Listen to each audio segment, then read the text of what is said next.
Ladies and gentlemen, welcome to episode 146 of Petey's Awesome Guest Panel, and introducing tonight's co-host for this evening, all Power Ranger fans and enthusiasts. First off, the man who is the Ed McMahon to my Johnny Carson, and that is Mr. Christopher Petey. Hey, yo. Did you get that patented yet, Chris? Working on it. Still need the finances. Talk to the lawyer, man. Oh, we gotta get that patented. Ed had his hi-ho, you can have your hey-ho. It works. And fortunately, the patent office has charged me $250 for just being able to speak to a lawyer. Anyway, we'll get there. We'll get there, Chris. Also introducing tonight from jolly old England, Mr. Kwame Jacobs. Yo, what's up, guys? We always love having you here, Kwame. You know that? I know. I like being here. That's why we love having you back. Introducing tonight as well, we got a dear buddy of mine, and that is a huge Power Ranger fan, and also a prop designer for Power Rangers, a fan made, of course, Mr. Dan Romano. Hey, Pete, thanks for having me. Glad to be here. Always glad to have you here, and we can get you on as much as we can. Always. Oh, yeah. I love coming. Now, to introduce tonight's iconic legendary names, I welcome back a man who I had the privilege of meeting at last year's Power Morphicon, who's been a dear friend of mine for, I'm going to say 5 years, going on 5 years now. He is a Power Ranger legend. He is the star of Power Rangers, Wild Force, and Lost Galaxy, among other voices he has portrayed in the Power Rangers franchise. My guest this time is my dear buddy and good friend and Gintrax Kegler himself, Mr. Richard Cansino. Richard, welcome back. Hey, how you doing? How's everybody doing? It's so good to have you. Good. How's things over in New York? Very cold. Cold? Very cold. Like we literally have reached our peak with the 3 of the most coldest days of the week. Really? Oregon has actually been pretty lucky in this end. We've gotten just like dry and sunny weather, but although it's still been cold, yeah, this is what it looks like outside right now. You're lucky, man. Well, my end, I'm going to be getting a storm on the weekend, so the winds are going to be intense in approximately just 2 days, or 1 day, because it's midnight for me. I'm in Chicago, and it's like the snow's been terrible here the past 2 days. And 2 days ago, the power went out because of the weather being in the negatives. It was like negative 12 2 days ago here. Pretty crazy. But Wow. Yeah, the Midwest gets real freezing. yeah. Yeah. But thankfully, the power's back on and everything's back to normal. So. And Richard, we are very happy to have you on here, man, because, you know, this is a great a birthday treat for me because my birthday's in 2 days. So to have you on here is just an absolute treat. Happy Mine's in 2 birthday. weeks. What are you going to be, 70, 90, what? Well, I thought it was going to be, at first I thought it was going to be 11, but then I was corrected and said, no, it's not 11. It's more like 1110. Ah, okay. That was the exact number I was given. So I was like, oh, I have to put the 0 there. Okay. But one of Happy the, birthday. Happy birthday. Happy birthday, Pete. Or early birthday. thanks everyone. Happy birthday, bro. And by the way, we're gonna have some birthday fun, you know, later today, hopefully. But one of the questions I have for you, Richard, and I try not to ask the same questions like from the previous interview, so I came up with some that I just want to get your opinion on. These are mostly opinion-based questions, and the first one is like, how did you approach developing the character of both Jindrak and Kegler, and what inspired you for their performances? You know, you don't get a lot of time to think in these things. Well, here's Kegler. You said Kegler. I don't know what inspired me. He just seemed like a kind of a round, plump, and they told me he was kind of in the glasses, kind of, it made me think he was sort of like an accountant. And you don't get a lot of time to think about things. They say, just do you've got an audition. Here's the lines. Good. Like, well, this guy just kind of looks like he would talk like this. I don't know. He sort of talks like this, I guess. And this guy was even less. Gindrax was even less. This is him, right? It's even less time because I'd already been doing some of these voices with this guy. And then the director said, okay, we're done with those lines. Now here's another guy. Do this guy. All right, let's go. And I'm like, well, he's a bad guy. So what's a bad guy for? And you don't have a lot of time in these particular circumstances to think about it. And there's a lot of fighting. So it's not like you can do well, maybe you could. Oh, I will kill you now, sort of thing. Because that would be Richard Epcar's area where there's no point in me trying to sound like Richard Epcar. So I don't know. I just sort of did whatever sounds like that, or whatever, And, I don't know if it's so much inspiration as just perspiration in those cases, They say get doing it. And you go, okay, I'll think of something somehow. I don't know. And if they didn't like it, they would have said that was terrible. Try something else. So Scott Page Paxter would have said, he was the director on most of these. He would have said, "No, that was terrible. Try another approach." Or somebody, you sound just like Bob Pappenbrook or somebody. You can't do that. So I'd say, "Oh, all right, well, I'll try something else." And it doesn't sound very artistic, and it's really not. The process in that particular kind of situation is really not. Just sort of do it. So just run the gamut with different voices, right? Yeah. Well, not even. Yeah, they play the clip, and then you kind of look at it. You go, "Oh, all right, I'll just do that and try to match the sound as much as I can to the original Japanese, which is what people like, and that's basically what you're trying to do. You did even with some of the other things that I did, like Kenshin. That was basically just me being a nice guy, trying to be a super nice guy. Most of the time, except when he was mad. And what I liked about how you portray these characters is how they totally contrast each other. Like what Kegler is totally the opposite of what Jintrax is. Like Kegler, like physically and personality wise, like Kegler is like very timid and very like his voice quivers and he's nervous all the time. Whereas Jintrax, he's taller, has more confidence, and has more of a like a real edge to him. Yeah. Well, those are the different personalities that come out of any actor. So we all have those qualities in us.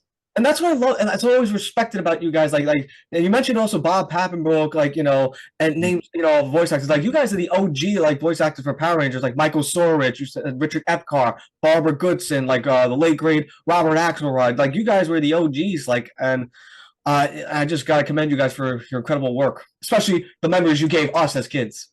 The nightmares, you mean? I actually, I'll tell you a funny story that happened at PMCC. When I saw Michael Surridge, I said, "You have no idea how much you scared the piss out of me when I watched Powerpunk the Terror Toad ate the Power Rangers." It was like, oh, I guess I did my job. And I'm like, you did, because it worked. Because I actually ran out of the room when I was young when I saw that. Yeah. I hate Terror Toad, honestly. I love Terror Toad. I was the weird. I'm the opposite. I was the weird kid. I love the monsters, and I still love them now. I mean, why do you think? Actually, that's why I recreated one of my favorite monsters. You like the honestly. monsters? Wow. I love the monsters, and I recreated you did his voice, so I had to. I wanted to recreate it. Honestly, somebody told me I don't remember who that did this. The Cobra. What was his name? Cobra. You mean Cobra Commander? The tattoo that came to life. Oh yeah. The Cobra monster. Yeah. Oh yeah. From Lightspeed Rescue. Somebody said that was the one that really scared him to death. It literally gave him nightmares. And it's Cobra, because it's just a tattoo, and then suddenly it comes to life. Yeah. Children have really vivid imaginations. Yeah. But yeah, I mean, Terratoda, I'm not afraid of him now. It just gives me the creeps. He just gives me the creeps. Somebody's got to come up with an evil Santa Claus someday. Krampus? You mean Krampus? Oh, Krampus is the opposite of It's Santa. Krampus. Krampus is this kind of a demon, but he's not Santa Claus. He's only for the bad kids. Oh, So an evil Santa Claus would be a Santa Claus that looks nice, looks like the real Santa. And then he gets down the chimney and the kids come up to him and then he smiles. He's got all these fangs and sharp teeth and he bites their heads off for no reason. Just Yeah. because he likes the Yeah. taste of little children. uh-huh. That would be a Precisely. good, horror for children. Oh God, that would traumatize them. Oh, 'Cause you yeah. wouldn't They know- wouldn't sleep. you go to the mall and there's Santa and you wouldn't know which Santa it really was. Yes. You never know. Who knows? What's And not to be You know what's confused funny? with Bad Santa, played by Freddie Prinze Jr. Yeah. Or wait, no, not Freddie Prinze Jr. Who am I thinking That of was here? Billy Bob Thornton. Billy Bob Thornton. Sorry. It's I funny got you those say that. confused. Like I didn't start getting into horror movies till I was like 15 or 16. Like I didn't watch Night of the Living Dead the full way through till I was 16. Usually I'd have to walk out the room for the zombie scenes, but now it's nothing for me now. Now I love Which horror version movies. did you the original 1957 or whatever it was? Yeah, The black and white? They redid it, the 19 with Tony Todd and Patricia Tallman. Yeah, Yeah, I went out a couple of times with Patricia. really. Yeah.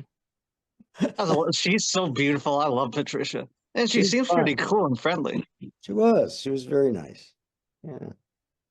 I know you two went out. That's so cool. A couple of times. She was actually for a while doing a gig as Red Sonja at Universal City. They have Dracula and this is Yeah. playing Red Sonja, I guess in the stunt they had a stunt show and she was doing that for a while too. She did the stunts for Laura Dern in Jurassic Park too. That was interesting. And I think she did was it Ariana Richards too in Jurassic Park. But mostly Laura Dern is what I've seen. At least the picture she put up, it's her and Laura. So What kind of stunts did Laura Dern have to do? it was lots of running. She had to jump over a tree trunk, like before the raptor scene when she's being chased by them, and then Um, I don't know what else she did. Maybe I guess you could say the ending where the skeletons crashed down. I think she probably stunted there too. the only thing I remember about Laura Dern's performance that impressed me was how terrified she was when the dinos were coming after her. And then you think about it, and the reality was she wasn't looking at anything. There was No. nothing for her to look at. She was just imagining these horrible things coming at her, and she did a great job. Underrated. I agree.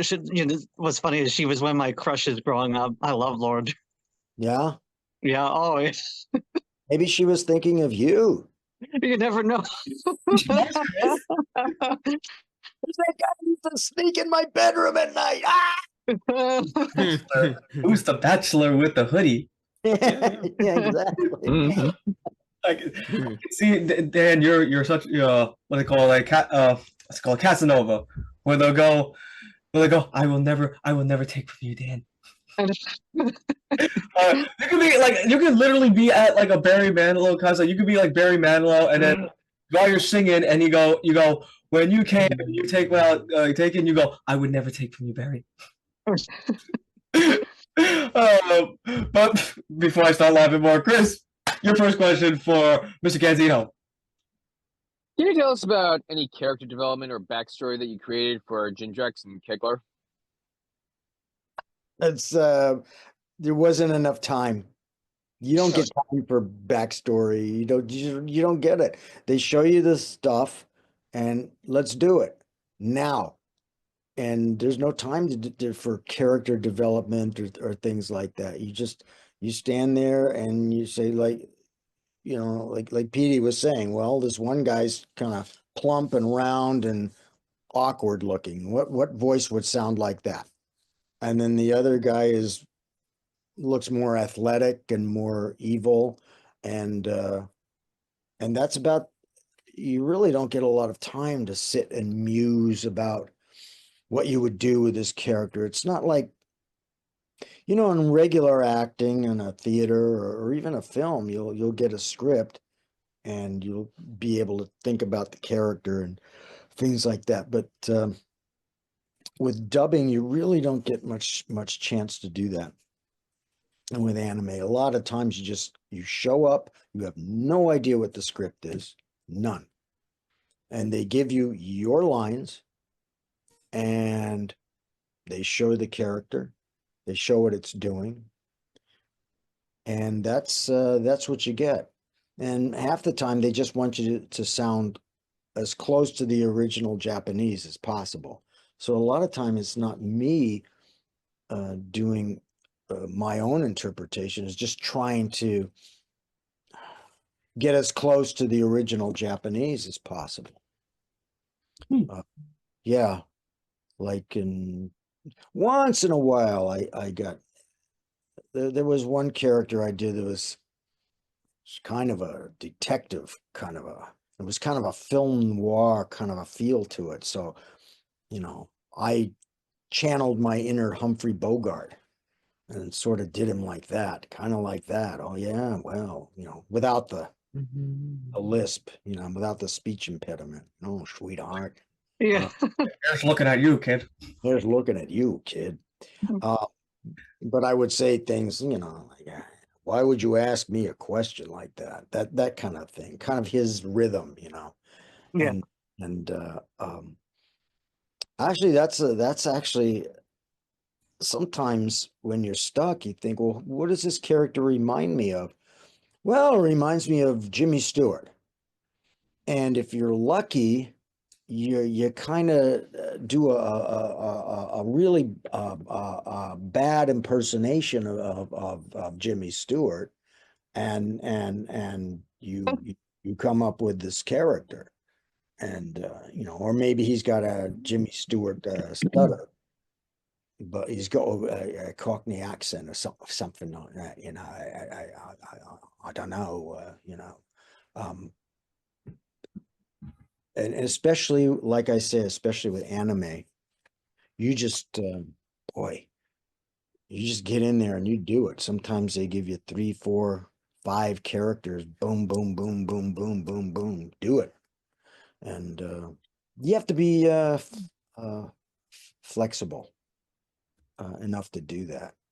Unless you're a big movie star, and then you say, wait, I need to consider this. I need to mull this over.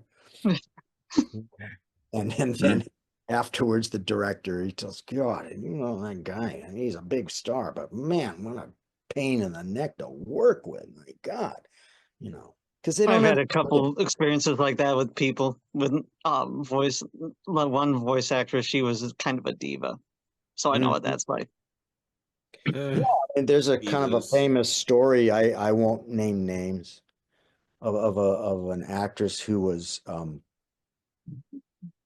she was in a movie, and she was the lead in the movie, and she was dating the director at the time, and there was a lot of nudity in the film. She was naked a lot, and when they needed to do looping to replace some of her dialogue, so she gets in the studio, and she says, I need to get into the character in order to do this. Would you mind if I took my clothes off? And he said, I don't mind. You want to hear mine? Oh, I don't mind.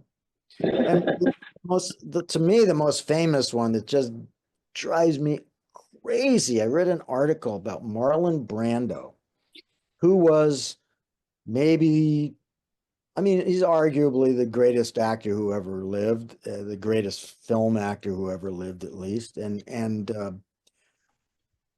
he did a voice of a cartoon. And the cartoon, I don't know what it was. It was a woman. They wanted the female cartoon, the lady in the cartoon, to have Marlon Brando's voice. So this is in the article. He showed up to the studio dressed in complete, total drag.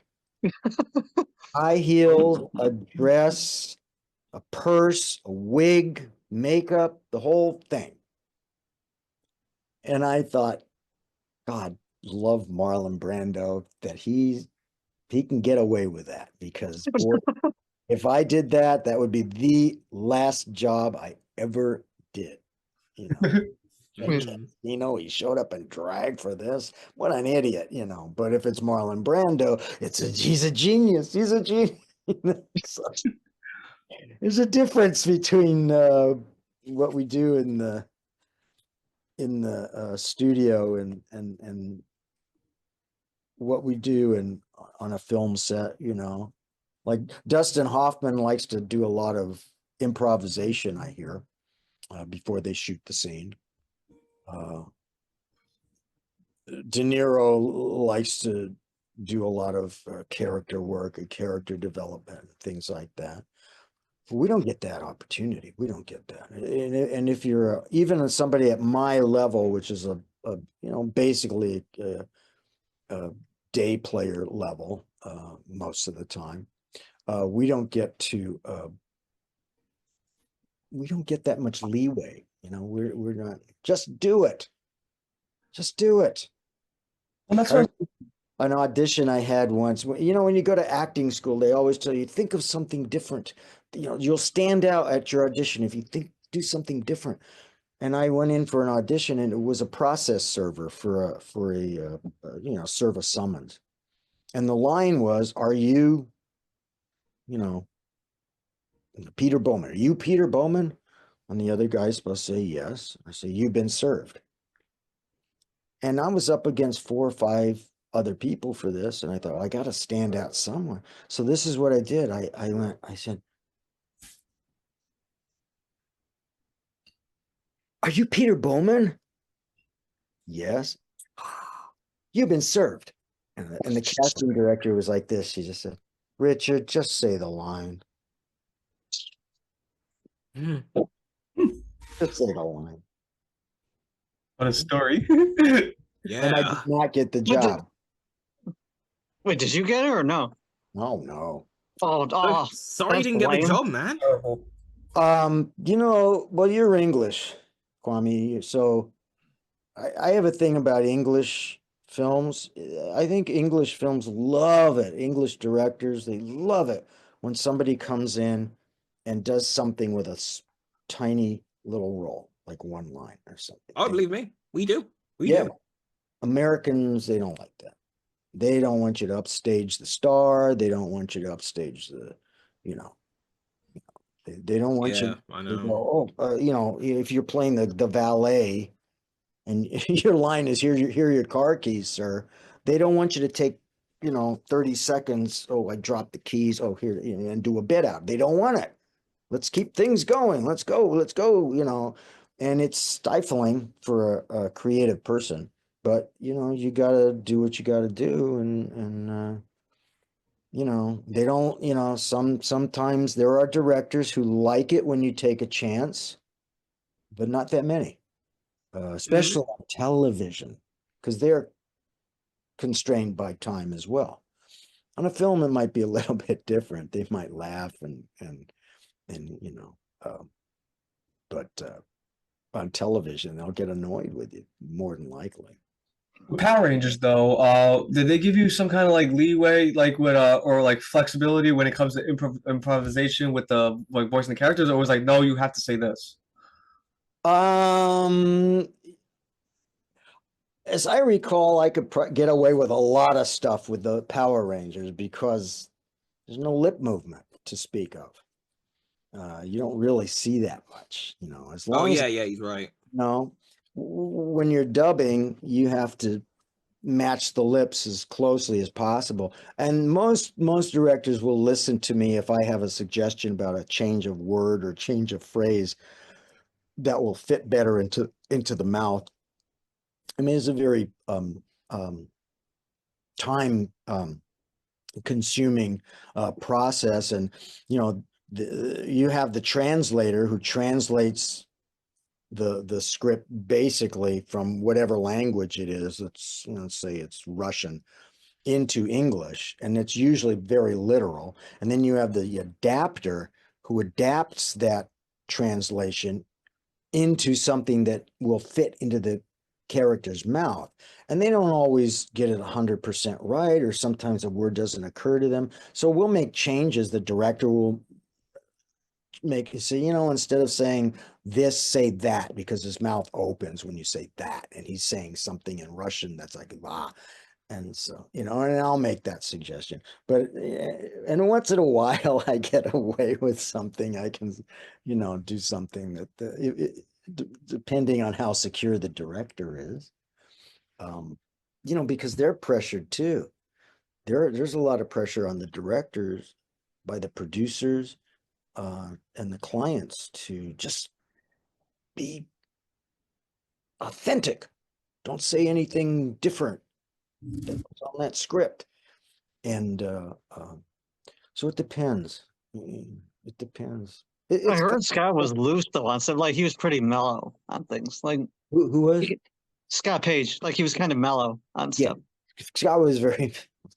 Everybody loves Scott. He would say to me, "Okay, let's do take 2. Try not to suck." Okay. Damn. I'll try. Richard, you're bringing up like Scott Page, who voiced did Power Ranger voice as well on the show. I believe he voiced what was his name again on Turbo? Dan Kwame, help me out here. He played Porto, right? Yeah. Yeah. And he did lots of other monsters too. He did Pexter, he did Oysterizer, he did lots of them. He did, and we had Richard, we had Kerrigan Mahan on the show, and he told this funny story like one time. And Chris, Dan, Kwame, help me out here because I don't remember the whole thing, but he told this funny anecdote one time, like how like one time you, Bob Pappenbrook, himself, and there was another guy. I don't know who it was. Maybe it was I don't know if it was I don't know who it was, but it was that Bob got very energetic and like very excited, and he was like getting very boisterous, is what Kerrigan said, and he was getting, and he just told the story. I was just wondering, like, can you confirm the story? I mean, I'm not saying I don't believe Kerrigan. I'm just saying, like, what was your recollection from that? I can't confirm it exactly, but I'm sure it probably happened. Yeah. But I was like, who else is crazy? Sorich. oh, Like, Michael Sorich. Yeah, when you get a bunch of people in the room to do Walla, Walla's the background voices, and then it's really nothing specific, and it's going to be dialed down anyway, so that you're not going to hear it. And depending on the project, if it's a serious project, nobody messes around. If it's like an Oscar contending kind of a drama, we don't mess around with that. But if it's a silly movie or something, Sorich will. Some of these Chopsaki films that we did, we're in the crowd while there's a match going on, and Sorich, it's like, oh, that's going to leave a mark. The guy's getting this thumb in the guy's eye, and Sorich going, oh, that looks like it could be painful. Richard, I gotta ask too, because you worked with him, and then you've got to meet him, and you're a huge fan of him. What was Robert Axelrod like? Because I never got to meet the late great Robert Axelrod. Oh yeah, he was Lord Zed. Yeah, I never really met him. I never did any Walla or anything with him. I'd see him occasionally, but I never got the chance to actually meet him. But I loved his voice. He had such a great sound, his voice, and yeah, everybody liked him, Yeah. He was Seemed like a great guy. like you and him are very similar though, like with the characters. Like he played like Lord Zed, who was like, oh, like Kegler, like he talks like very like confident, talk like that. Then he voices a character like Finster, who's like Kegler. He's like, oh, my monster would be very good, like very gentle. Yeah, I was going to say. That's what we're supposed to do. We're actors. Yeah. We're supposed to do that.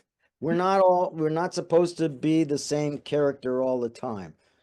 And although some are, and they're good actors, but most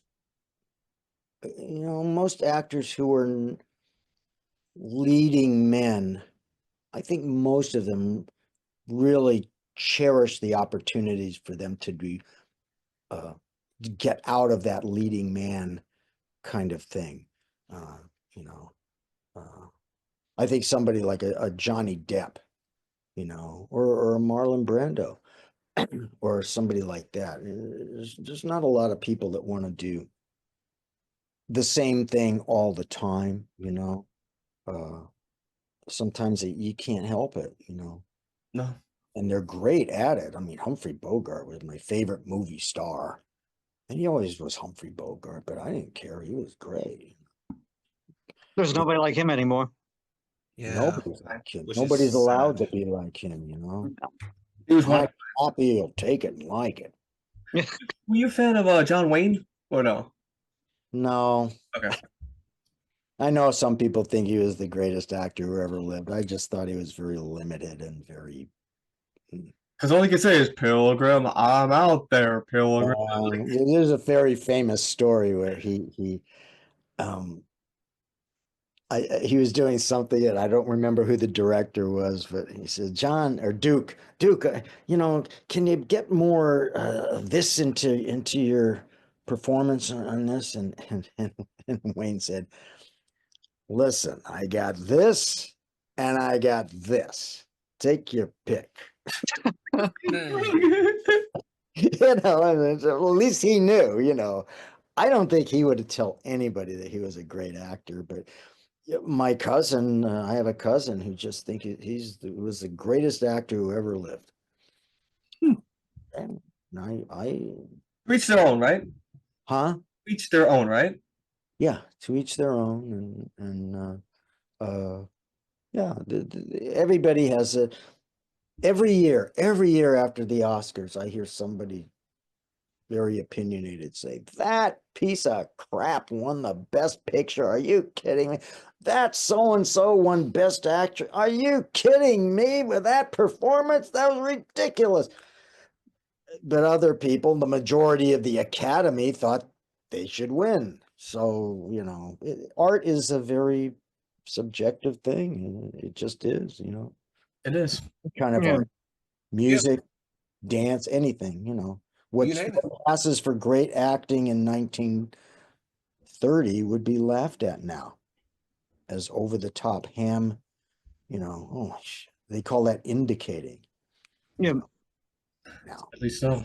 And Dan, your first question. Well, that's tough. don't ask me about Kegler or Jindrax. What was, Turn my back on you, sir. We No, got no, we got some voice acting questions too.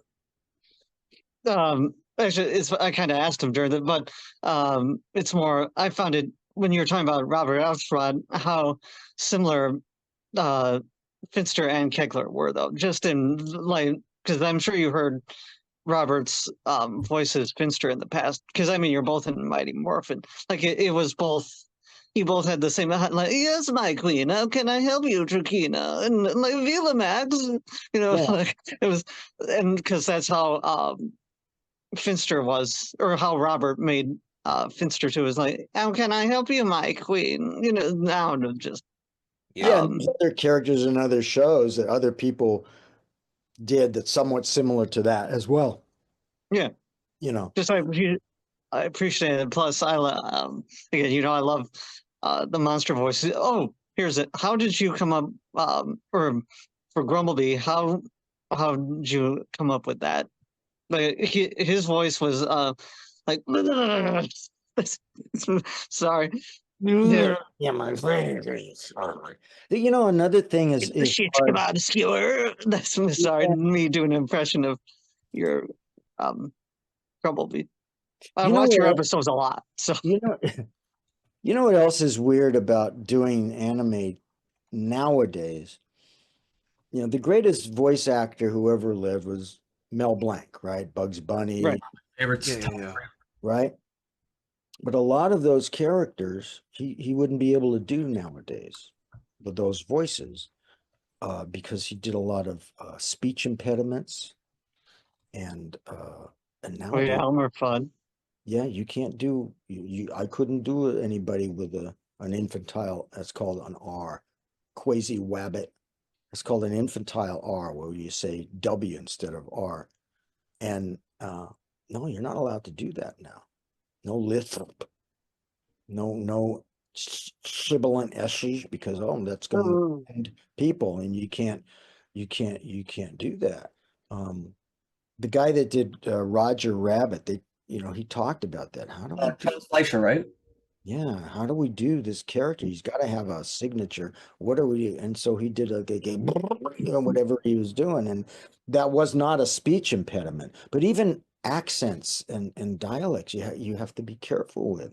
That's the most annoying thing I hate about this. So you can't do accents nowadays, or because they take it as offensive, or like, oh, you're appropriating, or that but Yeah. that's part of the art of what Yeah. It's acting part is. of the challenge and part of the fun. And English actors come over here and they do American accents all the time, and they do a Yeah. good job. And American actors, it's really hard if they can get an American actor, if they let them do an English movie. They usually want them to be an American in the movie, not an Englishman, because they protect their actors more than we do here. But and they get dialect coaches and this sort of thing and that sort of thing. I just read something funny. Dick Van Dyke, when he did Mary Poppins, and that Cockney accent, Yeah. which is renowned for being the worst Cockney accent in the history of acting. His dialect coach was Irish, and he didn't know how to do a Cockney accent either, apparently. So yeah, but usually, they'll get a dialect coach and things like that. But most of the time, it's frowned on, which is it's a tricky subject, I mean, but the fact of the matter is, actors we make our living pretending to be people that we're not. If you're not Chinese, but you can put some makeup on and do a good dialect and convince people that you are, I mean, it used to be, when they did in the 30s, the Charlie Chan movies, those were all white people, Yeah. all the Charlie Chans. But they were all good, I think Sidney Toller, he had kind of Asian kind of looking eyes anyway. He didn't even need makeup for that. But I can understand Asian Americans are saying, hey, why are you hiring this white guy when you got a real thing right here? I understand that. Or like Mickey Rooney in Breakfast at Tiffany's. Well, yeah, that was kind of insulting. But I think that's the thing. I think people mix it like when you do voices, you're not insulting the person by doing a British accent or like damn, and like it's something like it's all how it's portrayed. Yeah, you're trying not to. Or like Soviet Russian, if you can talk Russian, you know. You can Yeah, talk yeah, I Russian, get it. you can talk with Russian accent, and you can, but no one seems to be upset with Chekhov being portrayed by Isn't non. that interesting? They're okay with Yeah. Russians being the villains, but can't do anybody else really, or like Maybe because they're white. I don't know. I don't really understand I remember when Freddie Prinze got cast as uh, Chico and the Man. Well, you guys are young, but that was a big television series in the 70s. And it came out that, Chico and the Man. Chico was played by Freddie Prinze. He's supposed to be this Chicano Mexican American guy. And the Mexican American community got outraged when it discovered that Freddie Prinze was Puerto Rican. And the rest of us are saying, he's Latino. We got some guy with brown skin as a lead in a series, and he's good, and he's going to open the door for the rest of us. Well, so it's a It's a tough question. Jonathan Pryce in Miss Saigon, playing a Vietnamese guy. I mean, that was a big thing, you know. And if you get the right person, it's a breakthrough. And if you get the wrong person, or for whatever reason, it's an insult and a scandal. Um, we have I have a question to ask, but Kwame wants to ask you something. It's a question we have to all the guest stars on the show, particularly Power Ranger stars. And I wanted to ask this, but I'm gonna let my buddy here ask this. So Kwame, please ask Richard that lovely question. How does it feel to be a legend? Old. It makes me feel old. All intentions. And I question your definition of what a legend is. Memorable. But I appreciate the thought. Mhm. Yeah, you know, the anime people are and the Power Rangers, you guys are kind of crazy. You just noticed. Yeah. Yeah, somebody once, I was at some convention in Trinidad, and someone says, "What is it like to be an icon?" And I said, "I don't know." You tell me, because I can't even get an audition half the time. You can't even answer that, can you? I can't, you know. Well, what's I don't blame you, man. I don't blame what's you. funny is you like King Sphinx. I'm sure you know, like he was iconic for the show for a long time with Mighty. Like when most people associate Mighty Morphin, that's one of the first things they think of. Like me, I think of the other characters and monsters you voiced, but like he was like when they would sell Mighty Morphin back in the day, it was all over everywhere. King Sphinx, you see it on the boxes, the lunch boxes, the games, the figures. There's so many figures of him now. Like, I got so many back there, but just he's plastered everywhere, and you did his voice. So Yeah, like No, how it's interesting. I was talking to Wendy Lee. You know Wendy Lee, yeah, and she did Scorpina. yeah, and I said, I just don't understand why these people come to the conventions and want autographs from people like us. I don't get it. And she said, "Well, Richard, you're a big baseball fan, right?" And I said, "Yeah." And she says, "Well, suppose they had a convention and you could get autograph and get to meet Willie Mays or some, you know, great baseball legend. Would you want to do that?" And I said, "Well, yeah." And she said, "Well, to these guys, that's what we are." Yeah, Yeah, and that I can understand, sort of. it's not. It's true because it's not that much different. I mean, you know, if you think It's about it, entertainment. yeah. Oh, And you took hey, like for me, like I'll give you the rundown really quick of why I'm recreated King Sphinx. Right now, I'm working on 3 Power Rangers films on Lord Zed's backstory, and he's one of the monsters that Zed fights in it for his back. So you've you helped change the direction of my life in many ways too. So now, like I have it here. There's footage I'm editing where I tried to recreate your voice for him as best I could. How So, dare you, sir? How dare you, sir? You which know is who I am. which okay, is the basically way like you've inspired us in many different ways. You know, like because it's like, hey, I like that character. I want to recreate this, and you know, I want to. I hope I'm making sense with what I'm saying here, but Yeah, you're making sense. I understand. It's like when I wish I was Humphrey Bogart or Cary Grant, you know, that because I'm comparing myself to Humphrey Bogart and Cary Grant here. That'll look great, isn't it? Right. But no, because I really liked what they did, you know. So yeah. you know, I can, you know, if you like what I do, that's a huge compliment. Thank you very much. You have very poor taste, but thank you anyway. you know the way Daniel made King Sphinx, he seriously reminds me of Exodia from Yu-Gi-Oh. Well, I mean, it was Egyptian inspired.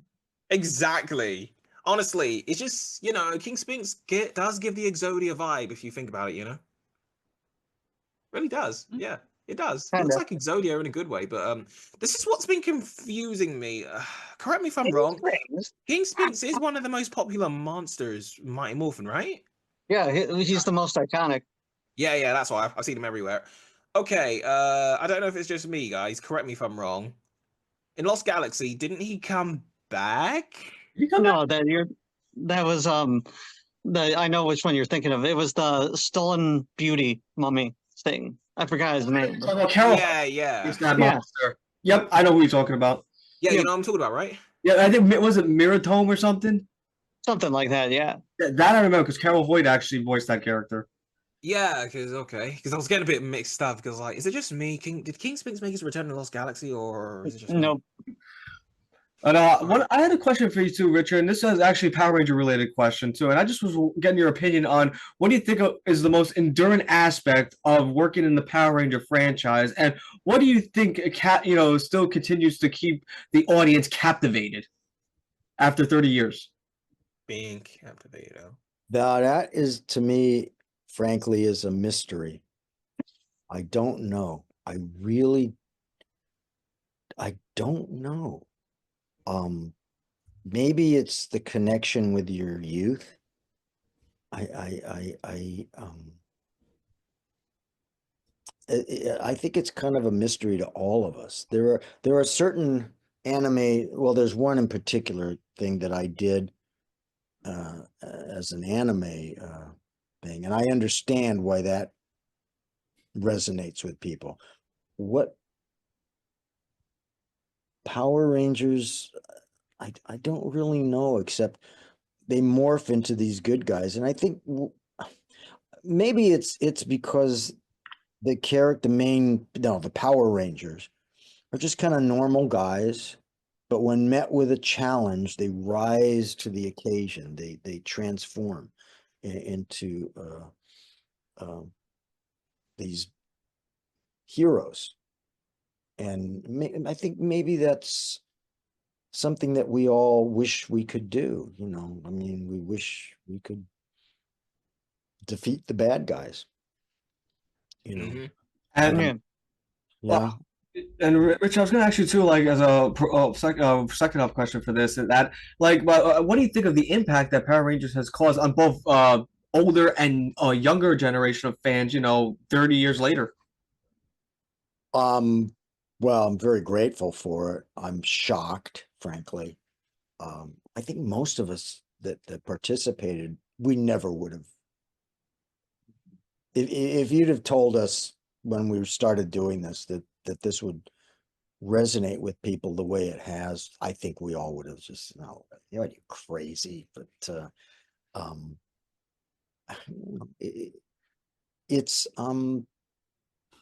it's affected people's lives. It's helped some people get through hard, difficult childhoods.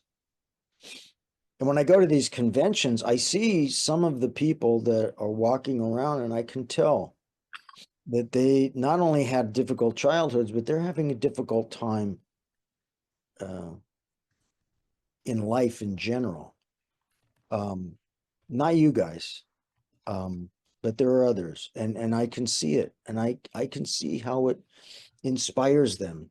They want to be that hero. Whatever. For the most part, you don't see too many people walking around doing the cosplay dressed as villains. You really don't. You see them as the Power Rangers. You don't see anyone. I've never seen anyone dressed as Kegler. I've never seen anyone dressed as King Sphinx. Well, soon you will. Okay, are you? But other than that, you're sick, though. Hey, you know what, Yeah. guys? But most people want to be the heroes. I think we should have Richard Mania one day for Halloween, where we all dress up as characters. I mean, I'll be Jintrax Dan. You could be King Sphinx. Kwame, you could be well, you and Chris will have to fight over Kegler. I don't know. You'll have to put on some weight. Okay. Problem is, Wait a I minute. can't gain weight because I was born skinny. I eat a lot. Believe me, I can't get fat. I'll try. We'll trade because I have a burger diet at In-N-Out Burger and all these burger places. So I'll gain those 100 pounds, and you could be Jindrax. There you go. I mean, I don't mind being Ginger X. He's a cool character, but the problem is I can't. It's kind of hard to fit stuff on my head because you know how long my hair is. Who are you? Who else? Well, I mean, you can always Dude, use your a hair is bonnet. more. Your hair is different than mine. My dreads. That's true. It's harder, bro. I agree. I'm not You fighting. can always put on a bonnet and just bunch your hair up that way. I tried that, Chris. It didn't work. I got my Snake Eyes helmet from G.I. Joe. I nearly got it on. I did put it in plaits. It failed. It didn't work. Hair's too long, so You could always cut it. Yeah. How devoted are you? How you have committed? any idea how long this took for me to get my hair this long? My I don't mum think you- will yeah. freak if my hair was cut. I don't think you've ever had a haircut. I don't want a haircut. I'm still I growing don't my want hair. you Do to- you have any I idea think it how looks long it took good. for my hair to get this long? Yeah, I think it 20 looks years? good. Thanks. Oh, I longer. like it. I want it this way. Yeah, it I looks good. took good care of it. I made mistakes. I am not making those mistakes again. I shaved it off once. I'm not doing it again. That We, looks good on you. You wear it well. You I wear love, it. Thanks. I love Thanks. your long hair, Colin. Yeah. It's because of a certain Red Ranger that it's a certain Red Ranger that I admire, and the others know who it is because he's the reason why I got my dreadlocks back. There you go. See the influence, right? You got your influence and I got mine. I got my Jason David Frank and I got my Christopher Kamen Lee. See? Yep. I got my Brandon J. McLaren hair. It's all thanks to him because yeah, all my friends say I look like Jack. Spin image. Of course. Well, I guess I'm a younger version of him. Well, I mean, imagine if we were in the SBD universe, even though we kind of are in their timeline right now. It's 2025. It's 2025 for them. True. And We're in their world. we are. And Richard, I want to ask because you've been to so many Power Ranger conventions, Morphicon being one of them. I had the privilege and the honor of finally getting to meet you after being, a fan for all these years. Do you have any funny anecdotes or stories you could share about your time during any of these Power Ranger conventions with fans, like interaction with fans? I don't know, funny. Nothing's really coming to mind at a Power Ranger convention. Or cool or awesome, like a moment that was like, this is cool. Yeah, well, the strangest, the coolest moment wasn't with the Power Rangers so much. I did this character I went to this anime convention, and this one character that I voiced has a scar in the shape of an X on his cheek.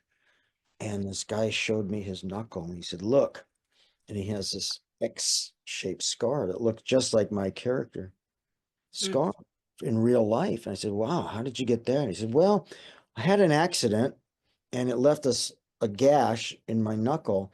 And I thought, you know what? If I took a knife and slashed it the other way, I'll have an X-shaped scar like your character on my knuckle. And he did. And he did it. And he said, look, see? And there it is. And Dedication. Oh, wow. I said, I said, who should I make the autograph out to? Stupid. And he laughed. But Wow. yeah, I had children named after my character. Firstborn two women told me I named my firstborn son after that character. And it's not funny, but it stands out in your mind, yeah, I mean, I've had some funny things after the convention, but weird things that I could tell you that. Okay, so there is this there she is, my girlfriend's over here. I tell this story.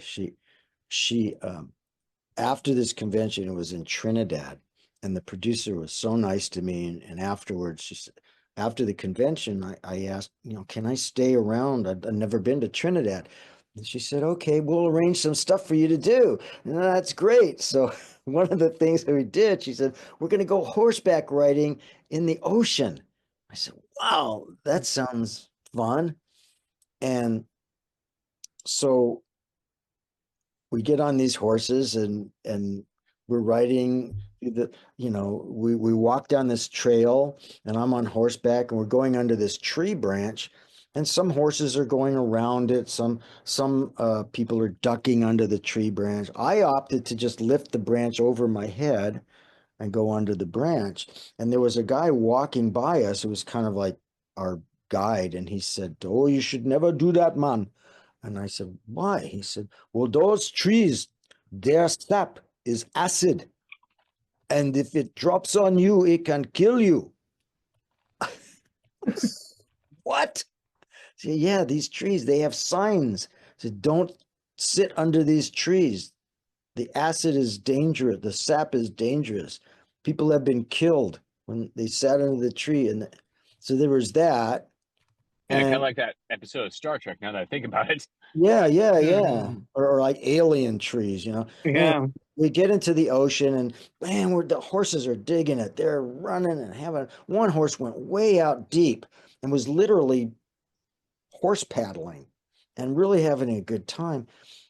And my girlfriend had the slowest horse. She was in the back. There were 5 something. So afterwards, I said, "Did you have a good time?" And she said, "No." And I said, "Why not?" She said, "I had the horse in the back." And I said, "Yeah." And she said, "Well, all the other horses in front, they were pooping in the water." And the poops were coming at me like torpedoes floating on the water. I said, "Oh." And she said, "I just bought those new pants, and it's got these horse poops coming at me like torpedoes in the water." You know, and the current of the water when the horse would make the waves, you know, so the poops would get up to the horse and then they'd veer off. So she never got touched by it, but she was traumatized by it. To this day, I can't even mention Trinidad. I can't. She gets crazy. So it wasn't a torpedo, it was a torpedo. Torpedo. Torpedo. Fire torpedo! Fire what? Oh, she said it was terrible. It had hay coming out and this. And it was just all, and I'm trying not to laugh, but it's hard not to. Oh man, it's like imagine if you were in a position where like you're like, what would the captain think? And you could hear them in another room saying, "Don't fire the torpedoes." You're like, "Fire torpedoes!" Ew. Yeah, that episode of The Simpsons. Yes, Oh. exactly what I was referring to. Yeah, right. Whatever you do, don't say fire torpedo. Fire torpedo. Oh, no. It's one of those gags, like, you know, Rich, where like it's so funny. It's like when someone says, "That is the stupidest idea I ever heard." Yeah. Let's do it. Let's freaking do it. Um, Yeah. we have a couple more questions before we wrap up, though. Of course, I want to ask you, Rich. I'm not sure if I asked you this question, like one thing, but you worked on so many production companies, and I was just curious to know, like, which company had the best catering scene, and what was your favorite meal in catering as far as voice actors? Okay, here's a shocker for you guys. They don't feed us. What Really? Right. They don't feed us. That's criminal. bastards? No, Screw I mean, them. we're there for maximum 4 hours. You know, they don't feed us. It's not like working on a regular film or something where you're there all day. Yeah, then you know they have to feed you. No, you're there for usually 2 hours tops, sometimes less. Once in a while 4. And there have been a few occasions, I think I can count them on one hand, where we've had a lunch break and we've gone out to lunch, and the producers don't pay for that. And sometimes I'll buy lunch for the director and the engineer, or sometimes. One time, I took Mike Sorich and the engineer out. We were doing a night.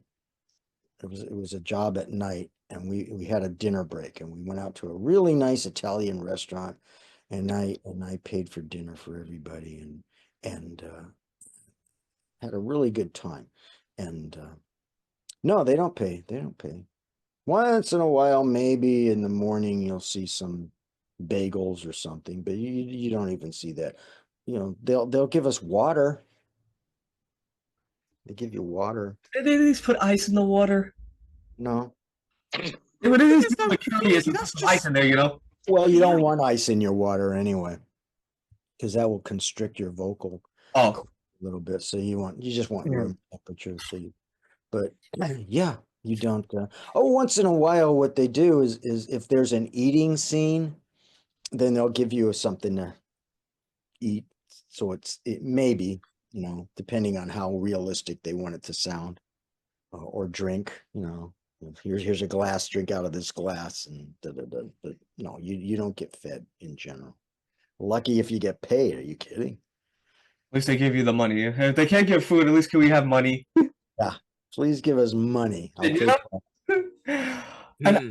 I brought up Simpsons. Yes, it was actually a reference because it's actually one of my questions. Because as a voice actor, I was curious to get your opinion on this too. Because in one of the auto commentaries of the Simpsons episode, they said that when they had Kirk Douglas in the studio, he absolutely hated wearing headphones because it hurted his ears while doing voiceover. You already know what I'm going to ask. So, do you prefer them on or off headphones? Well, you don't have a choice. You have to wear the headphones when you're doing. One ear in and one out, or no? Some people, well, when you're dubbing, you have to have them both on because otherwise the sound will leak through to the microphone.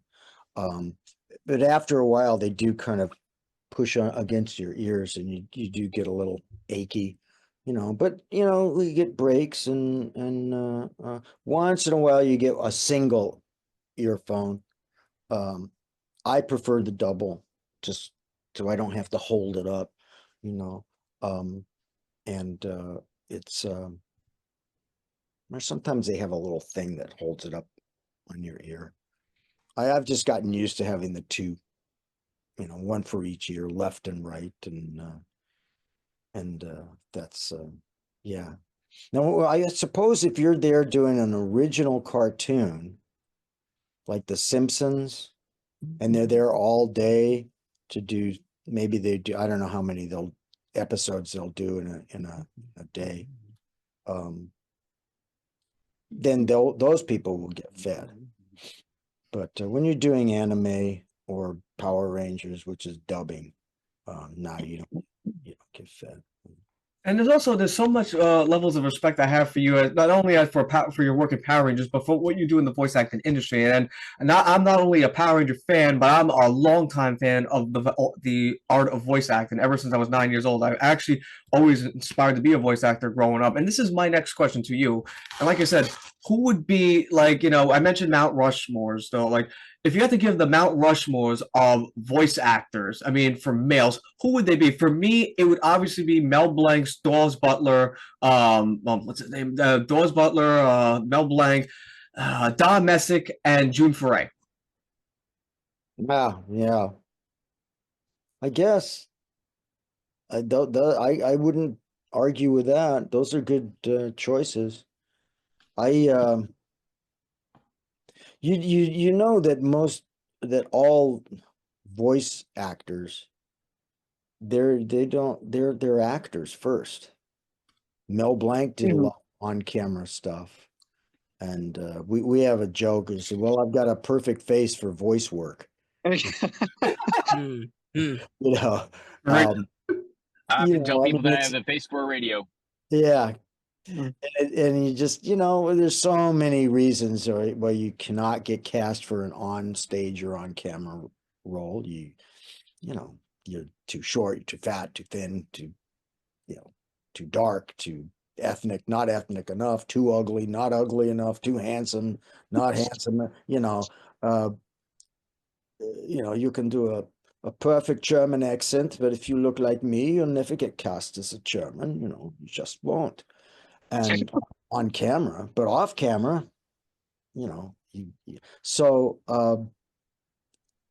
most of us, people say, well, you're a voice actor. I say, well, I'm an actor. If you look at my resume you'll see a lot of on camera stuff, and you'll also see some stage work that I did a lot of, and that's how I grew up, how I, trained and prepared, and a lot of us still do a lot of stage work. So we're all actors first, and if we're lucky to make any kind of a living in any aspect of this business as a performer, you're just grateful for it. And So I'm very grateful that I've been able to, you know, be be a, f- be an amoeba on the tail of a flea that's on the tail of the dog at show business. You know, and that's basically what I am, and but as long as I can make a living, I can't complain. And yeah, that's to be a great voice actor, you have to be lucky too. You know, a lot of voice actors are very, very talented who are, you know, like I am, like somebody like I don't know, a David Lodge is very talented. And you know, they have for whatever reason, um, they're good actors, but they still can't get on camera roles the way they deserve to be as far as their talent. But you know, it takes more than just talent. Somebody has to like to get on camera stuff. You have to fit into a certain look or something like that. The way somebody envisions you, you know. I've gotten roles because I got cast as a Cockney once because the producer thought I looked like a dark Cockney kind of a person. I would never cast myself as a Cockney, ever. You know, so I got cast as an Israeli because the director thought I looked like an Israeli, you know. And a lot of it's just that, you know, and a lot of it is I didn't get cast as certain things because the director thought you don't look Mexican enough. Okay. But, you know, so if you're lucky and somebody believes in you, at some level, you can get a voice job, which is what happened to me.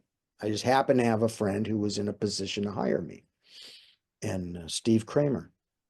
And he hired me, and because it didn't matter what I looked like, I was able to meet other people who also didn't care what I looked like. And I have 5 arms. Let's just put it.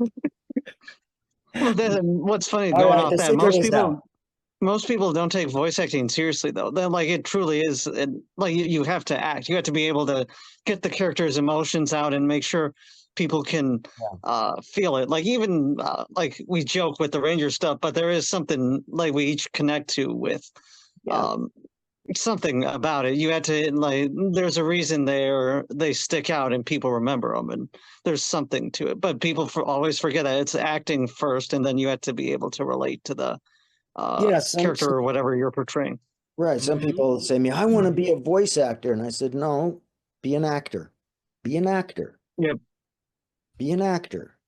And you can always learn the techniques of, you know, how to be at the microphone for the most part. But be an actor, you know, learn how to do voice projection, learn how to do dialects and accents, learn how to get in touch with the emotions when you need to, learn how to make somebody think that you're happy when you're actually sad in real life. Learn and vice versa. You know, you could just have had a baby, but you got to act like there's a big tragedy that just happened. That's acting. And I think people who are not aware think that the voice actors just go up to the microphone and make silly voices. And to a certain extent, yeah, we do. But we're also acting, we're helping to tell a story. And that's you got to be an actor for that, an all-around actor. And most of the people, especially the OG voice people, they're actors. Mel Blanc was an actor. You don't see that many people who just stumbled into a studio and said, "Hey, I'd like to do this voice," and I do funny voices. As a matter of fact, now I'm doing a lot of live action dubbing for real movies in foreign languages. And the studios, they say, the casting people say, I don't care if you have a lot of voiceover experience. What I want to know is what your acting experience is. Show me your on-camera performances. I want an actor. We want to see the physical performance, right? I want to see what you are as an actor. I don't want to hear someone, because otherwise you get, you might get somebody who says, they're dubbing something, and the actual character walks into the room and says, "Hi, how are you? How was your day at work?" And instead, what you hear from what these people are afraid of is that they'll hear, "Hi, how are you? How was your day at work?" And the typical stereotypical dubbing performance, and what I do is if it's real, a movie, depending on what the kind of movie it is, I try to channel my inner Clint Eastwood, and just, not that he's the world's greatest actor, but he just throws everything away and he undertalks and he does. You feel lucky, punk. Yeah, you feel lucky, punk, as opposed to, do you feel lucky, punk? Or over enunciating things like that. You don't want to, you have to slur things. You have to be able to do that. And because that's what people do in real life. Very few people speak. So, who does that is Bryan Cranston. He's a good actor. Yeah. Oh, Yeah, We tried to get him on the show, but we can't. Yeah. That's what he started in Power Rangers too. yes, He did Yeah, I the know voice about of two him. I know monsters. about him. He was in Power Rangers. Yeah, Brian's a good guy. He's really busy. He's kind of a legend among all of the dubbers because we all knew him when. I did an anime thing called Eagle Riders, and I was the lead character, and he was my co-pilot. And No way. yeah, and it was just before he got onto Seinfeld playing that dentist. And Oh, that yes. and that was just before he got, Saving Private Ryan, and got him into all these Tom Hanks movies, and then he got that Malcolm in the Middle thing, and Yep. then and he just, and I saw him on the picket line last year when we were on strike. I said, "Brian, you won't remember me, but we did this show called Eagle Riders." He looks at me and he says, "It's on my resume." He was a very fine actor, a tremendous actor, but there you go again, an actor who was first and, was doing whatever job he could, did commercials, he did whatever he could. One of his more overlooked roles, though, that me and Pete remember very fondly was his role on Gary and Mike as, of the titular character's dad, Gary Clark Newton Sr. And he actually played this sort of, I guess, hardcore Marine Corps style of boot camp instructor or father figure who was just extremely harsh, extremely toxic, abusive. and abusive. And he just nailed the role so well. Yeah, he's a really, really good actor because he's nothing like that in real life. Or maybe he is, but he acts like he's not. And we don't know. I don't know. Did he ever play Russian roulette with his son on his 8th birthday, saying, "Now, you're 8 years old now"? I don't know. Maybe. Us Hollywood types, how weird we are, We eat babies and we do all that, we drink baby blood. And Oh, no. Oh God!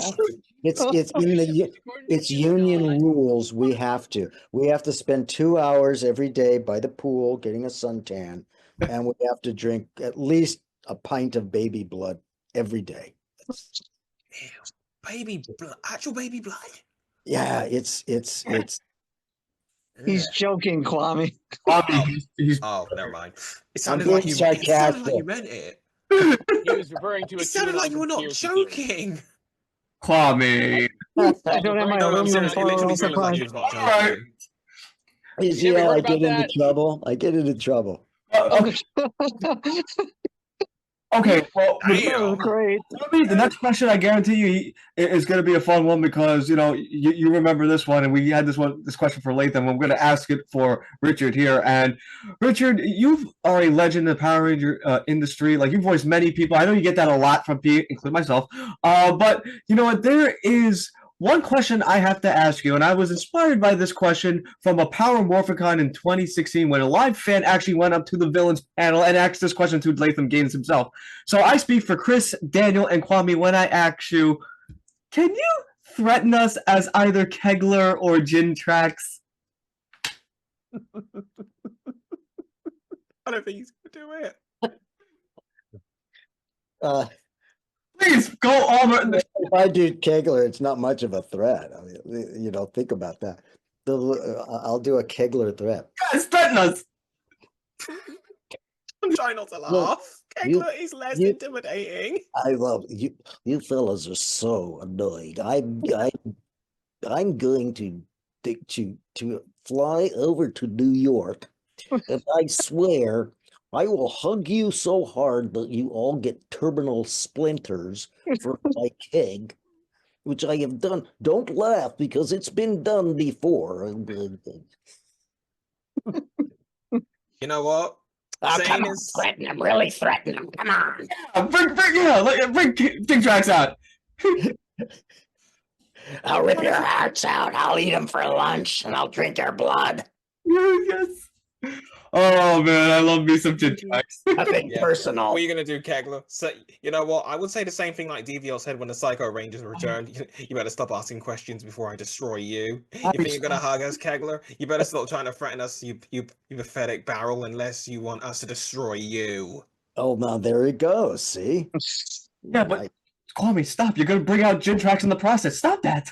I'm gonna Bring it out on! Bring it things. on, org! Okay. We're having too much fun here. I'm going to pass the final question to my co-host, Dan. Your final question for the legendary Richard Cansino. Legendary. Well, it's not a question. It's more of a comment. But Okay. how does it feel to be like going off the legend thing? You were part of some of the biggest season. Like, think about it. Like, iconic Mighty Morphin is the most iconic, but Lost Galaxy is what brought it back, and it was like it's huge. Like, that was a big deal. That, like, I remember being in junior high, and that was a big deal. In That was junior 90. high? Yeah. You and Junior. But it was Lost Galaxy was a huge deal back then. Like, because think about it, you're going up with Pokemon. It was Yes. a big. It was in. They talked about it on E. I think it was E or just Entertainment Tonight. Either way, it was a. It made a cultural impact again. Like both seasons and even Wild Force, because that's when the show supposedly was supposed to end after 10 years. But so. I just want to like, how does it feel to be a part of that? And I just want to thank you for coming here too, and just being again, like, you've touched us all in some way. So thank you for. Hey, I didn't touch anybody. I'm not even close to Chicago. I think you know what I'm saying, but yeah, just mostly, how does it feel to be a part of the like pop culture, like you're part, like history? How does it feel to be a part of that big history and be a pop culture icon, or for some of the big ones, you know? Well, I'm amazed. I mean, I'm very flattered, shocked, amazed. I don't know if you know my family history. I come from a show business family, and my grandfather was a big star in vaudeville, and my aunt was Rita Hayworth. I don't know if you know that name. Oh yeah, No. I know, yep, Nope, yep. sorry, I know Rita doesn't- Hayworth. Yep, Didn't ring any She bells was- to me. Sorry. Yeah, she was in one of my favorite movies of hers is Blood and Sand. That's really good. Blood and Sand. Yeah, that one Yeah. where she and Tyrone Power and she's teasing him, and Yep. that's a great scene. So to me, that level is what you would think of as legends, you know, like I mentioned Humphrey Bogart, Jimmy Stewart, Gene Kelly. Grant, huh? Gene Kelly.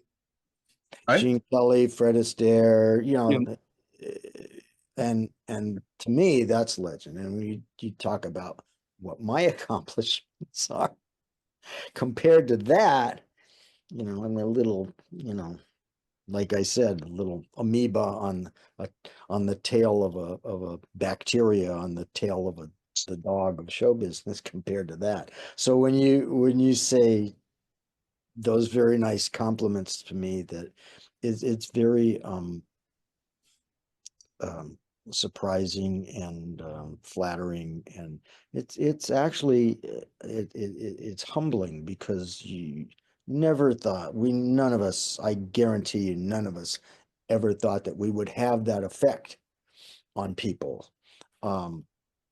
And ultimately, that's what actors want. We want to be able to move people. We want to be able to help people experience emotions, you know, fear or laughter, or help, you know, if the story's about something that will make people think or reconsider the world or something like that.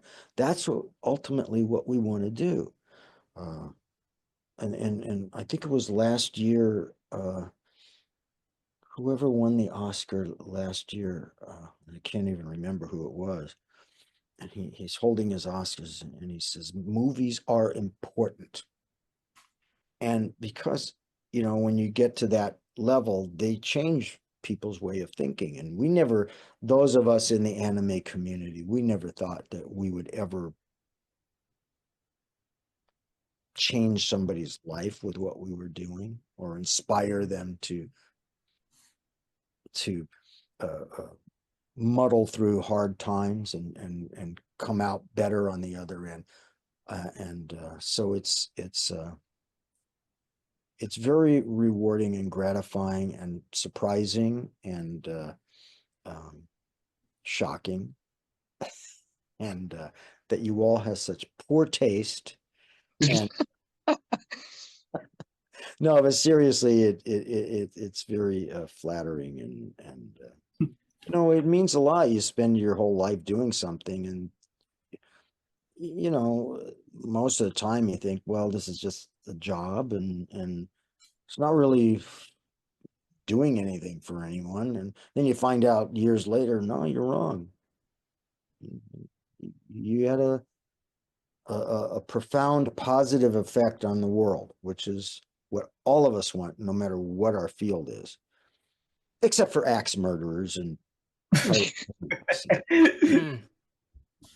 people like Kwame. I'm kidding What you. about me? Kwame, I'm kidding you. What I do.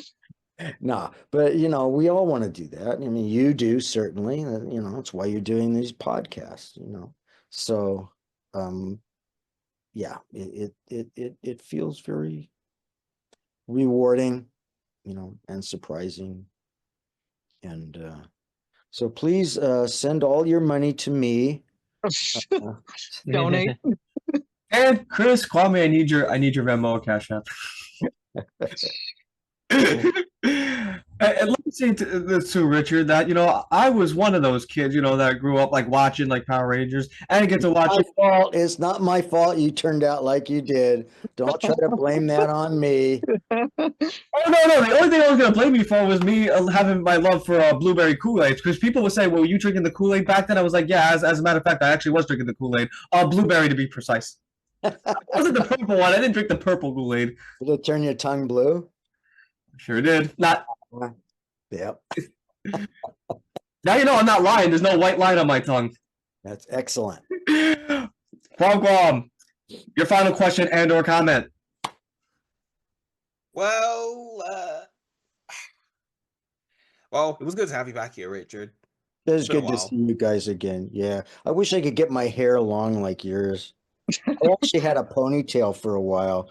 I still have it. It's in a bag, in a paper bag. It never looked as good as yours. Yeah, it was good to have you back here. It was fun though. Got to catch up with you, and yeah, and like Peter said about, you know, being in Power Rangers. Yeah, stay dry over there in Joliet. I will. Well, I have a feeling it might be raining outside my window right now, and like I said, the storm's coming. Come on. Chris McMahon, your final question or comment for Richard? Finally, it's my turn. He's been the quietest. Yes, it is. So you've done many voiceovers in some of my favorite animes, and unlike my compatriots here, I'm actually more of an anime fan than I am a Power Rangers fan. Ah, I'm both. I'm And both.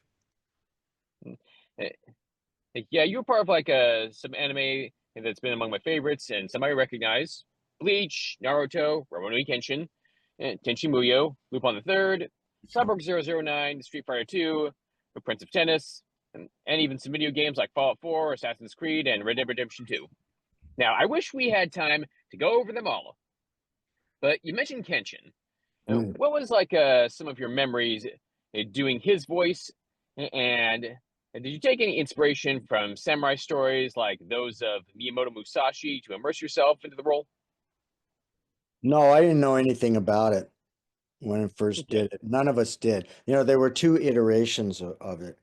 And the first one, nobody knew what it was, you know, and especially me. The writers didn't know, nobody knew what it was. And I just walk in the studio and they said, okay, here's the script now, and here's the, you know, the most interesting thing about that is that you remember how before there was a fight, before Kenshin would have a fight, he would tell the other guy what he was going to do. The one guy would say, my sword will, or my axe will do this and this, and I will do this and this. And Kenshin said, well, I will counteract that with doing this and this and that and this. And then the other guy would say, oh yeah, well, if you do that, then I'll do that. And we would stand there in the studio and say, why are they talking about what they're going to do? This is so stupid. I mean, it's like if I'm a baseball pitcher, I'm not yelling to the hitter, hey, buddy, I'm going to throw you a curve on the outside corner. And he's not saying, oh, yeah, well, I'm going to step up in the plate then. And he said, well, in that case, I'm going to make it a screwball and it'll go. Nobody does that. And we would just, so what they did was they would just have Kenshin and the other guy insult each other back and forth until they started fighting. And these guys are very funny guys. Steve Kramer, Richard Epcar, Mike Sorich, and they would write these insults, and it was very funny. It's hilarious.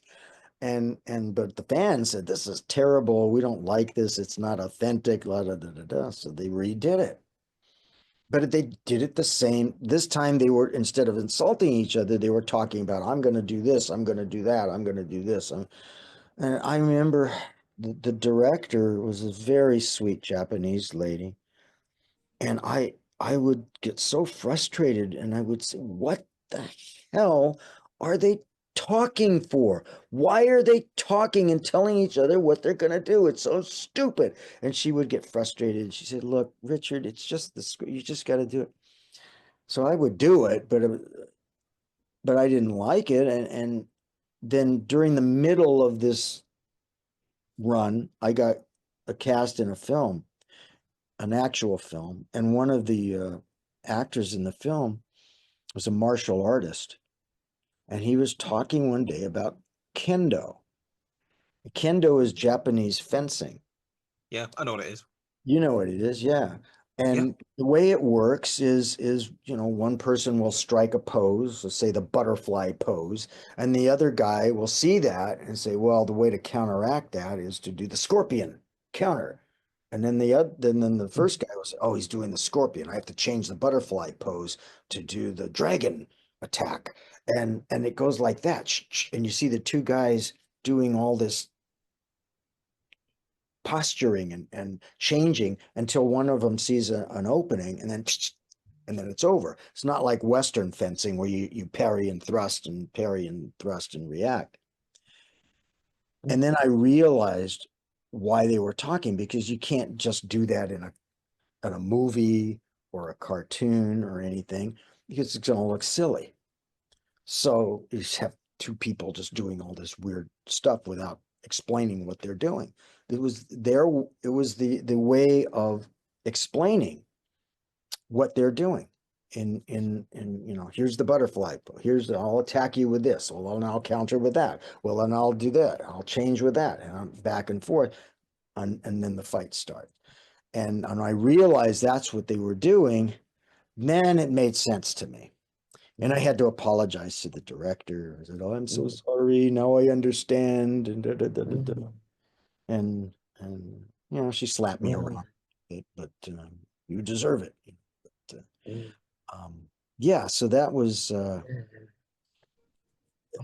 most interesting thing about doing that particular was that revelation that I had doing that. I have before I get to my final question and then comment though, there is somebody who I have a surprise for you, Richard. There is a fan that really wanted to meet you though, and she's a good friend. She's actually co-host, but she came very late and she really wanted to meet you. She's a huge fan and she's been dying to meet you. Her name is Jess. I'm going to bring her in right now to say hi to you. Okay. So wait, it's not too late? Well, she's going to say hi and then we're going to wrap up. All right. Okay. Yes. Jess? Hi. Hi, Jess. Hi, Jess. This is Richard Cansino. You waited a long time to meet him. And before we wrap up, I wanted to make sure you got to say hi to him. Hi, Richard. I'm Jackie Hi. Devine. Nice to meet you. Nice to meet you.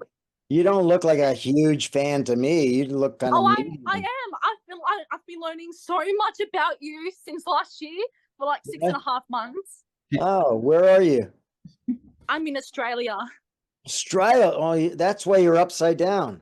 Oh, sorry. No, you're not. I'm in the East Coast. Where are you in Perth? Nope, Sydney area. Oh, New South Wales. East Coast. Duh. Yeah. Sydney. Yeah. Well, we're about to wrap up though, but I want you to say like any comments or final comment or question that you have for. I know we have short time, but please, now's the time to do it. Time the question. Well, Jess, she just fell down. She fell off there. She's on the bottom of the planet, and she just fell off. No, I didn't. I just want to say you look 50. Can't wait to meet you in person as well. And I can't wait for you to meet you as well so I can get this signed. What you got there? Well, Oh, the He's a- Naruto. Yeah, Yeah. Zumo. Wait, Yeah. he voiced it? Yeah. Yes, I'm he Zumo. did. Yeah. Check his Wikipedia. Oh my god, I didn't even know. I'm into anime as well. I love Naruto. I've got a lot of headbands. Nice. And I've got a big bracelet one, with- my official one. Yeah, I do a few characters. I've done a few characters in Naruto too, but Izumo was the main one. Sweet. But Jess, did you have anything else you would like to say to Richard before we wrap up? Yes. That's a nice house you got there. And like I said, you look 50. Like age I is look just a 50, number. I'm only 30. Now you're making me cry. No, I don't. You were 18. Okay. I look 50. She said I look. That's still younger than 70. That's still younger. 70. Who's 70? Still younger. That 50 is. Jess, What is I'm that now? fine, Jess. He's joking. Relax. he's joking. Jess, he's joking. Relax. He makes jokes. I mean, if you were almost 30, All yeah, good. you actually have been doing like Rurouni Kenshin, and probably when you were younger than me, because I'm almost 40 myself, so it's like, whoa, what? No, I think I was like 97 when I did Kenshin. I'm 103 now. No, you're still young. I think it's in Australian years, it's different. I don't know. how it works. She is in the future. She's got the future time. When I was in the army, I got Unless plenty you've of been ages messing with the remarks and time paradox. Yeah, someday I'll get to Australia. I don't know. I'll try. I hope to. That would be great. I'd love to see Australia. Are you going to next year's Morphicon, Richard? I haven't been asked, so Hope you do. I'm going, and I would to see you again. where is Oh, it? about that. What's up? Since you're going to Power Morphicon next year, and you know that event you'll be doing, you and Mel are gonna get Oh, together soon. Yeah, like we're going to California for our honeymoon for after the wedding. Yeah, and then Morphicon's one of the stops we're going to. Yeah, about that. Don't worry, I'm still gonna be there. I'm still gonna be there for when you and Mel get married. That's a promise. Well, I'll be there. Me too. that's actually happened a month Thanks, Ray. before Morphicon, like July. Are you sure Yeah, that's yeah, a that's the promise? best part. Is And that a also- promise or a threat? I don't know. No, I mean, I'm I sure promised it's a Peter I'll be there promise. to see my boy finally on his Yeah. big day. And I remember he did say, I don't know if I heard it wrong, but I need you to correct me if I'm wrong. I'm gonna be saving up a lot for next year so I can go to Power Morphicon with you because I'll need you. I'll need you to be my guide because that's my dream convention. Well, Pass- Same. Where is it in Pasadena again? yes. I think so. Yeah, probably. Yeah, Oh maybe. well, yeah, I can understand you wanting to leave London for Pasadena. It's beautiful. It's so I beautiful. don't. I don't live Kidding. in I'm London. kidding. No, but Richard, And I, I'm, oh, go ahead, Jess. I'm sorry. and I'm really sorry about the fires in LA, but I'm glad you're okay, Oh, safe thank and you. sound. Thank you. You're That's very very welcome. nice of you. I know you've had some fire issues in Australia too. We do sometimes, different yeah. times. Yeah, well, I got close. I almost had to bug out myself. And Really? yeah, my cousin's house burned down. Oh, That's sorry awful. about that Yeah, I too. got two other cousins that were real close to Oh had dear. to evacuate, you know. It's Mm. we live in a part of the world that it's beautiful and it's warm most of the time. And I don't know, these are unusual winds for this time of year. Yeah. Mhm. They really, we don't have generally a winter and a summer in Los Angeles in Southern California. We generally have the fire season followed by the mudslide season, followed by summer. And that's the drought season. That we have three seasons: the drought season, the fire season, and the mudslide season. And that's just nature, nature, nature. To say down under. Yeah. This is Hmm. cool. It depends on Yeah. where you live and stuff, and Yeah, yeah, and yeah. I can't wait to move to Salem, Massachusetts, and I'll show you the winter. We'll show you the winter once we get the passports and we can afford everything, You're gonna and we'll move take to you something Salem? Are you gonna move Yeah. to Salem? Why Salem? someday in Huh? Los Angeles in the East Coast. Mm. But you be careful. They used to burn people as witches in Salem. I know. Be Oh, I careful know. what you say. Oh, we'll do our best. They We'll may- be very, very cautious. Yeah. But first, my family and I'll take you somewhere. We'll show you something else in Australia first, though. Oh, I'd love to see Australia. I'd love to go to Sydney. Yep. Yeah. Do I That's need awesome. special shoes so I won't fall off the bottom of the planet? Yeah. Yeah, yes, I always wanted to, always barbecue in Australia, so that way I can say while I'm making my shish kebab, I can say I'm making shrimp on the barbie. Shrimp on the barbie. Yeah. In the epic.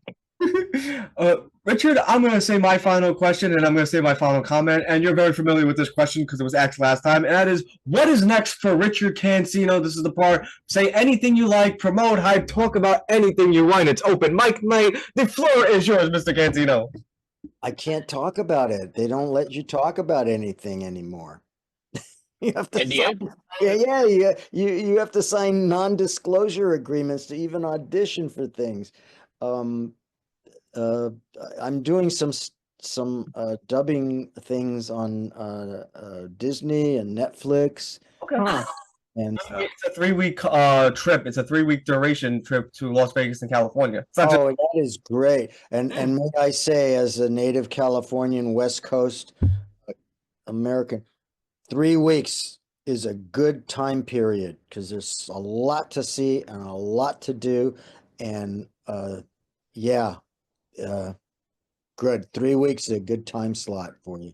because last year we were in California for 2 weeks. I feel like we did a lot, but we didn't do as much. Like I mean, I was so grateful for the trip and I loved it, and I thought it was a great, awesome trip. But like, 3 weeks is the great amount that you can get everything done without having to try to rush everything.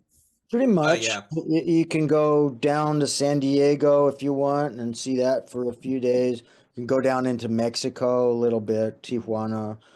You can go up to San Francisco and see, well, on the way there, take the Pacific Coast Highway and drive. It's fantastic. And go up to San Francisco, see the redwoods. If you want, go up north all the way up to Seattle, which is beautiful too. And I'll put it on my to-do list too. Bucket list. And I remember, Richard, I remember you telling me like all these great places. Like we talked about this at Morphicon. Yeah. To do more of this, and I took your word to heart, and that's why I added another week in for this next trip. Wow, yeah. Go to the Grand Canyon. Have you been to the Grand Canyon? Oh, I'm not. You have to go. You have to go to the Grand Canyon. I'm gonna put that on my bucket list. And then before I get to my final comment, Kwame, no, you misunderstood what I said earlier. I said Morphicon was one of the things part of the honeymoon. It wasn't the actual thing. It's like we're gonna be in 3 weeks, and that's one of the things that we're doing in 3 weeks, along with Las Vegas, along with Disneyland. Grand Canyon is only like a few hours drive from Las Vegas. You must go. I'm gonna make a point to That's fine. Never forget it. All right, continue, Peter. Continue.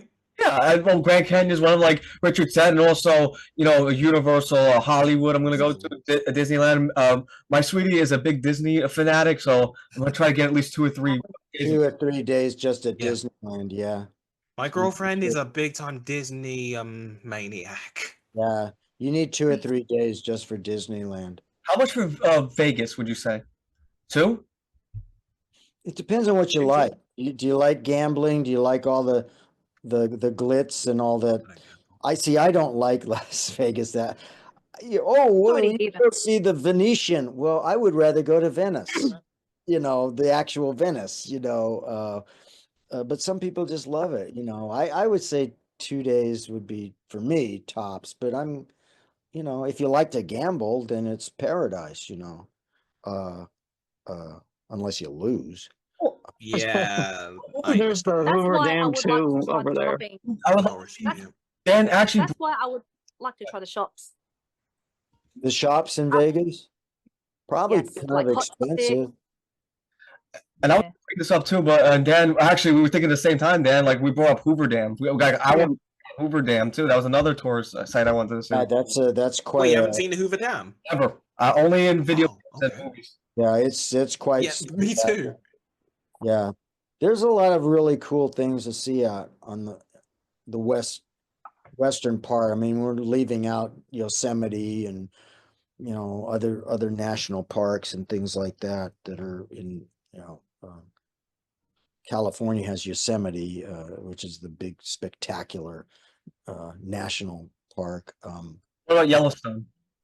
Well, that's in That the just- west, but that's not really close to California. That's in Utah and Wyoming. and- Yeah.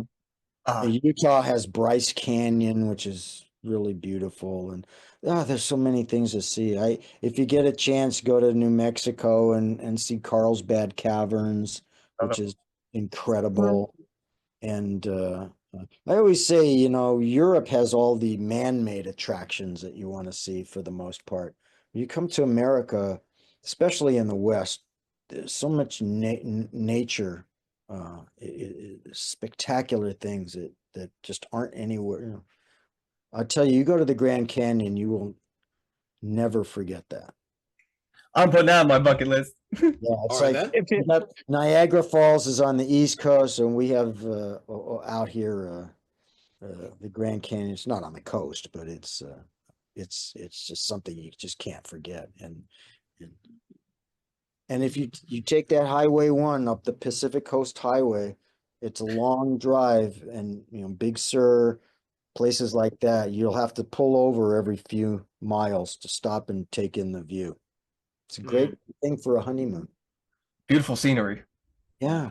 Yeah. And also, like, I hope, like, in the 3 weeks, I hope that you and I get to get to meet up, like, during my 3 week stay, like even before MorphiCon, we can, like, catch up and say hi, or like, hang out or something. If, That'd be brilliant. yeah, if I'm around, yeah. When is it? I haven't been invited this. MorphiCon this year, not this year, next year is August 28th to the 31st, or probably 28th to the 30th. Well, 28 maybe till the 30th. Yes, those are the exact dates. The 28th to the maybe they'll ask me. Yeah, Theo, yeah, you and I, we definitely got to talk about this, and I'll make sure my parents were together. We can actually organize something. You know what I'm saying? I like to have you, Dan, and yourself come. That would be great, just to have you guys come in and to see Richard. I mean, to have you four, like, just to see, awesome. Yeah, imagine we're at Power Morphicon together as we're at Power Morphicon together as a unit. Because I mean, that's gonna be my dream for next year. Because I want to see you, well, and everyone else, and hopefully, if we can make it come to fruition. Well, you're all invited to my wedding, so that's what. Kwame, you need to. I'm not saying you should hang out for the whole honeymoon, but you need to carve out a block of at least 3 weeks. No, So- I know. Like I said, I don't want it to be like I'm getting in their way. Exactly. But you could probably take a tour, but I'm sure they have tours. I should know, right? Me And too. of California and Hollyweird and Good one, Richie. You trying to make another joke? I am not falling for it this time. no, Hollyweird. It's what we call La La Land, Hollyweird. And The magic store. studio tour too. You could take a tour of Burbank Studios. It's different than the Universal Studios tour is very for tourists and things like that. I think you might actually find a real studio where they actually do some real filming. Is the Really, Warner Brothers studio over Oh there? yeah, Universal Studios. yeah, Transformers some- ride on Universal. I want to go there. They're all there. Disney, Warner Brothers, Mhm. Paramount is in Hollywood. Yeah. When you said Hollyweird, though, you actually made me think of another Gary and Mike quote. Yes. Where Mike said, Hollyweird, swimming pools, movie stars, some guy with a tinfoil hat peeing in a bucket. That's right. That's right. You forgot to ask Richard what a question that was related to that, though. Richard, is Lucille Ball's house in California? Yeah. You mean her original? The original, like, house that she lived in? Oh, the one that was on television? Was that the one, Chris, or no? The one they made Oh, reference? no. They were actually like visiting in her like old Beverly Hills house. Oh, okay. Yeah, I'm sure that these houses that you see on the newsreels and things from the old, most of them, a lot of them are still there. They're not Yeah. occupied by the stars, but some are not there anymore. But yeah, some of them are still there. They have tours of stars' homes, things like that. So I think Are any isn't of it them from that inhabited by set? psychopaths who will actually shoot at you for like visiting to see the celebrities themselves, even though they're already dead?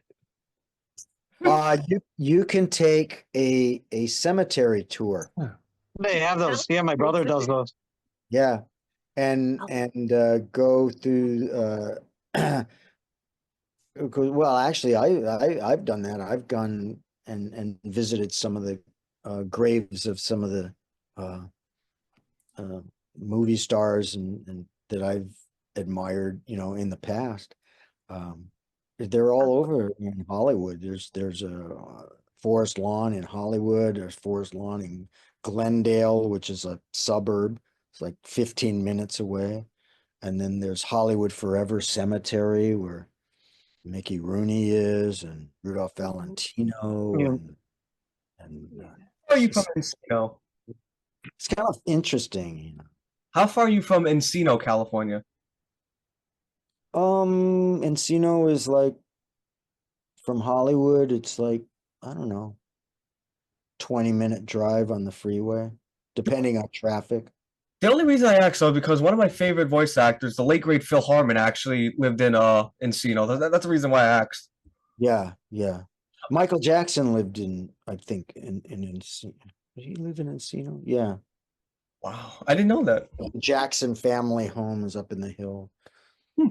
But they're, you see, once in a while you'll see a movie star driving down this. It's not like everywhere you look there's a movie star, but unless you're George Clooney and you look in the mirror. But George he Clooney. lives not far from where I Batman. am. Actually, he doesn't live that far from me. And I'm gonna say my final comment before I start. ask me something. You're gonna ask me something, New York. Go ahead, ask me something. Wait a minute. How do I ask a comment? No, I'm going to say my final comment. And I'm going to say this too, Richard. I want to say thanks again for not only this incredible interview you gave us, but I want to thank you for those memories you gave us. And this is where me and my co-host actually, not butt heads, but we kind of, agree to disagree. He thinks what I say right now, it makes me sound like a broken record. And granted, he's half true. But I just want to say that I like to think of it as a catchphrase.